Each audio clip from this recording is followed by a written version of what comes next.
मेरे इस पैगाम के बाद मैं मेरे गैर मुस्लिम भाइयों को एक पैगाम देना चाहता हूँ। मेरे गैर मुस्लिम भाइयों को मैं एक पैगाम देना चाहता हूँ। आप लोगों के दिमाग से ये बात निकाल दीजिए कि मजहब के नाम पर लड़ाई सिर्फ कुरान ने सिखाई है। ये आप लोगों को झूठ बोला गया है। कुरान आज से 1450 साल पहले नाजिल हुई, जबकि उससे पहले से बाइबल मौजूद है, उससे पहले से 1000 साल पहले कहते हैं गीता मौजूद है। ये दोनों किताबें कुरान से पहले से मौजूद है। कभी खोलकर पढ़िए इनको। जिहाद जिहाद जिहाद, ये लफ्ज के जरिए से आप लोगों को डराया गया है। क्या आप लोग जानते हैं कि कुरान में जिहाद का लफ्ज सिर्फ 4 मुकामात पे आया है? कौन से 4 मुकामात? सूरह तौबा सूरह नंबर 9 आयत नंबर 24, सूरह फुरकान सूरह नंबर 25 आयत नंबर 52, सूरह हज सूरह नंबर 22 आयत नंबर 78, सूरह मुमतहिना सूरह नंबर 60 आयत नंबर 1। सिर्फ ये 4 मुकामात पर जिहाद का लफ्ज आया है। लेकिन यही कुरान मुसलमानों से कहता है, सूरह तौबा सूरह नंबर 9 की आयत नंबर 6 में, अगर मैदान जंग हो, टाइम ऑफ वॉर हो, बैटलफील्ड हो, और अगर तुम्हारा दुश्मन, एनिमी तुम्हारा, तुमको कहता है मुझे अमन चाहिए, पीस चाहिए, सूरह तौबा सूरह नंबर 9 आयत नंबर 6 अल्लाह कहते हैं, मैदान जंग वॉर टाइम में भी कोई तुम्हारा दुश्मन तुमसे अमन की मदद मांगता है, अमन का तुमसे जो है ना एक आवाज लगाकर कहता है अमन चाहिए, अल्लाह कहते हैं उसे एक ऐसे मुकाम पर ले जाओ जहां उसकी हिफाजत हो सके और उसको वहां मेरी किताब पढ़कर सुनाओ। हो सकता है उसे अब समझ में आए कि इस किताब में क्या कहा गया है। आप बताइए, दुनिया में कोई एक किताब, आपकी बाइबल से ऐसी कोई वर्स बताइए, आपके भगवत गीता से ऐसी कोई वर्स बताइए जिसमें कहा गया मैदान जंग में जो है तुम इनकी, अगर वो अमन का है तुम्हारा दुश्मन तो उसको अमन दो। अरे उल्टा, अगर आप भगवत गीता पढ़ेंगे तो भगवत गीता में पे कृष्ण कहते हैं, कृष्णा कहते हैं। देखिए भगवत गीता पे फोटो भी लड़ाई की है, जंग की फोटो है। यह किताब में पूरी जंग भरी हुई है। कृष्णा कहते हैं कि ऐ क्षत्रिय लोग, तुम्हारे लिए इस दुनिया में जंग से बेहतर मजहब के नाम पे, in the religious war there is nothing better for you than a religious war. Krishna कहते हैं कि मजहब के नाम पे जंग लड़ने से अच्छा तुम्हारे लिए कोई काम ही नहीं है। There is no occupation, there is no profession, there is no job, there is no work better than fighting in the way of religion. कौन कहते हैं? कृष्णा कहते हैं। बाइबल पढ़िए, बाइबल में आपको कहां मिलेगा? Book of Numbers chapter number 31 verse number 1 to 8, book of Deuteronomy chapter number 20 verse number 10 से वर्स नंबर 18। पूरी जगहों पर कहा गया है दुश्मन के बच्चों को, उनकी औरतों को, उनके मर्द, सबको मार के फेंक दो। आप ये ऋग्वेद पढ़ेंगे, book number 1 hymn number 9 verse number 1 से 8, Rigveda book number 1 hymn number 29 verse number 7, Rigveda book number 1 hymn number 132 verse number 1। ये पूरी जगहों पर लड़ाई का हुक्म है। Atharvaveda book number 4 hymn number 36 verse number 1, 2 and 4, Atharvaveda book number 7 verse number 93 verse number 1। Atharvaveda के अलावा आप इसी तरीके से यजुर्वेद पढ़िए, chapter 8 verse number 45, Yajurveda chapter number 9 verse number 38, Yajurveda chapter number 13 verse number 12 में आता है कि तुम्हारे दुश्मनों को आंच लगा दो।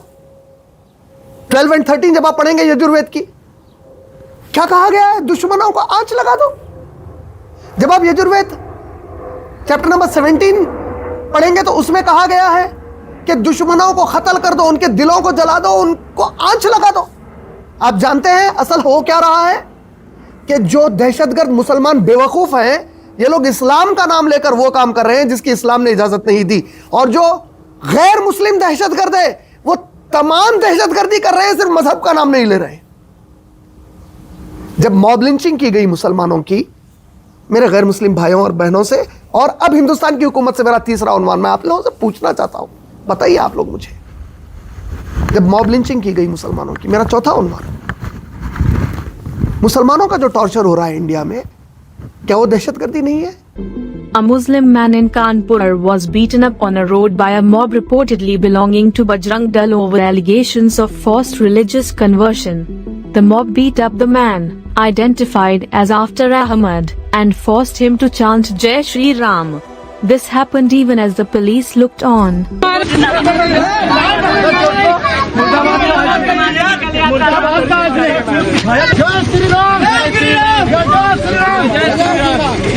A video of the incident has gone viral on social media. In it, After's little daughter can be seen crying and clinging on to him as the mob assaults him. She repeatedly pleads the mob to spare her father but to no avail. जब वो कहते हैं कि जय श्री राम बोलो, जब राम एक ऐसे कैरेक्टर माने जाते हैं जो एग्जेम्पलरी है, जो मिसाली है, तो क्या राम ने मासूमों का कत्ल सिखाया है? इस हरकत में जिसमें जय श्री राम मजबूर करके बोलने लगाया जाता है, उस हरकत में, और ये कमबख्ते, ये जलील, ये चोर, ये दहशतगर्द जो अब पहलगाम में सवाल किए कि कलमा पढ़ो, क्या फर्क है इन दोनों में? दोनों भी दहशतगर्द है। अगर तुम इनको मुसलमान दहशतगर्द कहते हो तो मानो कि ये भी हिंदू दहशतगर्द है। अगर तुम इनको हिंदू दहशतगर्द नहीं मानते तो फिर इनको भी मुसलमान दहशतगर्द मत बोलो, बल्कि दोनों को भी सिर्फ दहशतगर्द कहो। क्या कुछ नहीं कर रहे हैं राम के नाम पर? आज कितने मासूमों को कत्ल कर दिया। आंच लगाते हैं गुजरात के फसादात में जो मुसलमानों की दिशा हुई, आंच नहीं लगाई गई। कमीशन रिपोर्ट, जितनी इंक्वायरी हुई, साइंटिफिक एस्टैब्लिश्ड एविडेंसेस, क्या ये नहीं बताते कि वो डब्बों को अंदर से ही जलाया गया, बाहर से नहीं जलाया गया? लेकिन ये कंट्रोवर्शियल है, ये बात कोई कर ही नहीं सकता। आज जब तुम गला घोट दोगे, एक दूसरा व्यू पब्लिक में आने ही नहीं दोगे, ठीक है, हम एतमाद करने के लिए थोड़ी देर के लिए for the sake of argument तैयार है कि किसी बेवकूफ, जाहिल, बदतमीज मुसलमानों ने उस डब्बे को आग लगा दी, तो क्या हुकूमत खामोश बैठे रहेगी जब 1000 से ज्यादा मुसलमानों को उसके बदले में मारा जाएगा? Two wrongs do not make a right. दो गलत चीजें एक सही नहीं बनाते कभी भी। अगर वो गलत है डब्बे को आग लगाना, तो उससे भी बड़ी दहशतगर्दी है आम मुसलमानों को मारा जाना और वक्त की हुकूमत चुप बैठे रहना। क्या बिल्किस बानो का रेप नहीं हुआ? और जब वो रेपिस्ट छूटे, बल्कि छोड़े गए हुकूमत की तरफ से, तो उनकी गुलपोशी की जाती है, रेपिस्ट की गुलपोशी की जाती है। इससे बड़ी जलील हरकत क्या हो सकती है? लेकिन हिंदुस्तान की एक खूबसूरती यह भी याद रखनी चाहिए कि देख लीजिए, वक्फ एक्ट जिसका डायरेक्ट ताल्लुक सिर्फ मुसलमानों से है, जब वोटिंग हुई पार्लियामेंट में तो 220 से ज्यादा गैर मुस्लिम, उसमें एक आध मुसलमान पार्लियामेंटेरियन हमारा था, लेकिन 220 से ज्यादा गैर मुस्लिम मुसलमानों के हक में वोट दिए। यह बात बताती है कि आज भी हिंदुस्तान की मेजॉरिटी नॉन मुस्लिम, वो नहीं चाहते कि मुसलमान और हिंदू आपस में लड़ें। यह दूर बैठकर देखने से लगता है कि यह मंशा पड़ोसी मुल्क की हुकूमत चाहती है कि हिंदू मुस्लिम की लड़ाई हो, और अंदर की हुकूमत चाहती है कि हिंदू मुस्लिम की लड़ाई हो, और ये दोनों मुमालिक की इस जिल्लत भरे एजेंडे को कामयाब कौन कर रहा है? ये दो कौड़ी के दलाल। भूल गए अर्नब गोस्वामी, रिपब्लिक टीवी वाला, जिसके चैनल के ऊपर वो सुबह से शाम तक आग भड़काता है, और जब पुलवामा अटैक हुआ तो उसके पर्सनल व्हाट्सएप के ऊपर वो लीक हुआ, जिसमें वो खुशी मना रहा है कि अब क्रेजी तौर पे हम जीतेंगे। ये वही नमूना है जिसकी व्हाट्सएप चैट लीक हुई थी और जिसने पुलवामा हमले के बाद व्हाट्सएप पर मैसेज लिखा था, this attack we have won like crazy. Pulwama attack के बाद सबसे पहले कवरेज कर लेने का ये जश्न मना रहा था। ऐसे लोगों को आज भी वही मीडिया पर बैठाने दिया जाता है। यही लोग आज भी हिंदुस्तान की तरफ से रिप्रेजेंटेटिव बने हुए हैं।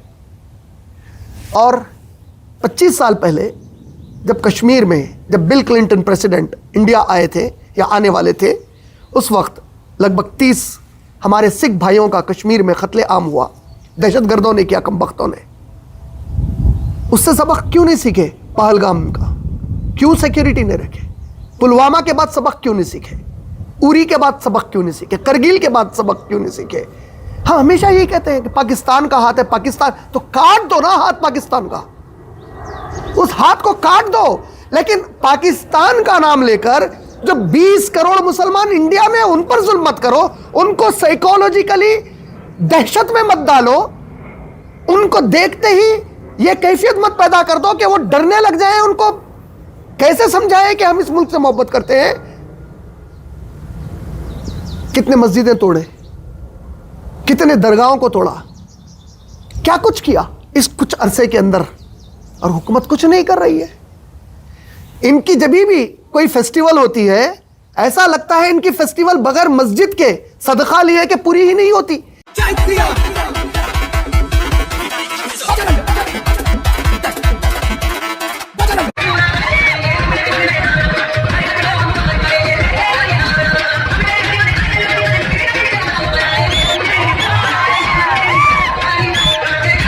ये हिंदुत्वा के दहशतगर्द मस्जिद के सामने नाचते हैं, गाते हैं और हुकूमत उस पर कभी कोई पाबंदी नहीं लगाती, लेकिन पाबंदी नमाज पर लगती है।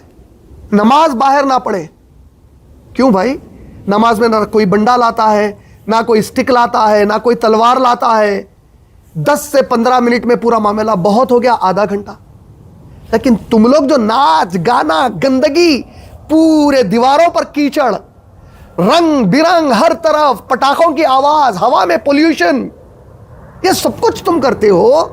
नमाज में कुछ भी ऐसा नहीं होता।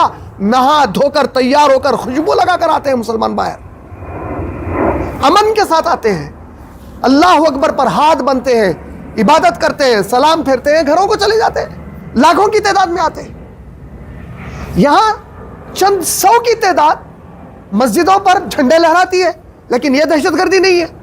आज पाकिस्तान में यकीनन नेक लोग हैं, अच्छे लोग हैं, लेकिन वहां के हालात, अक्सरियत जो दिख रही है वहां की हालात की अक्सरियत ये बताती है कि इंतहाई घटिया दर्जे के जलील किस्म के मुसलमान हुकूमतों पर और इदारों पर कब्जा करके बैठे हैं।